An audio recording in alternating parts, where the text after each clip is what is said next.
On the topic of bad guys, I'm going to be showing you some web shells that are commonly used by the bad guys and that we see commonly on hacked systems.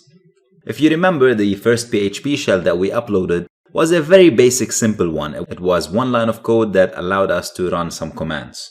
The bad guys, however, use shells that are a lot more sophisticated than this. Let me show you an example. If you go to Google and look for PHP web shells, you get a number of links. All of these contain web shells of different variety and different complexity and different functionality.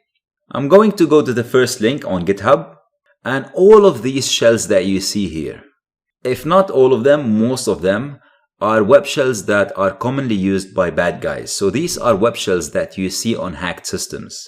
The C99 shell, for example, a few years ago was a very common one.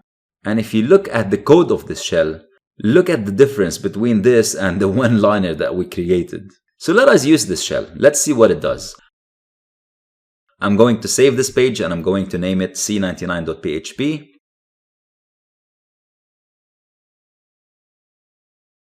And then I'm going to go back to my damn vulnerable web app and I'm going to replicate the exploit that we did before by uploading this web shell.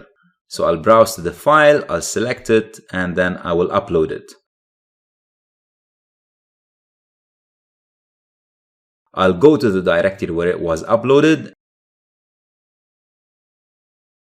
And here we go. Look at that. I mean, I have to say, I admire what the bad guys have done in this case. This is a pretty damn beautiful shell. It gives you nice access to the system. You can run and execute commands. You can search for files. You can upload stuff. And you can do a whole bunch of other things.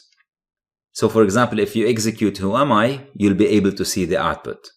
And obviously now you can run whatever command you choose. So here's your mission for this section. I want you to upload this shell, the C99 shell. And then through this shell, I want you to get an interactive shell on your Kali box. And if you want to do an extra step, use the MSFPC tool that we saw to create a backdoor, upload this backdoor, run it to get a reverse meterpreter shell.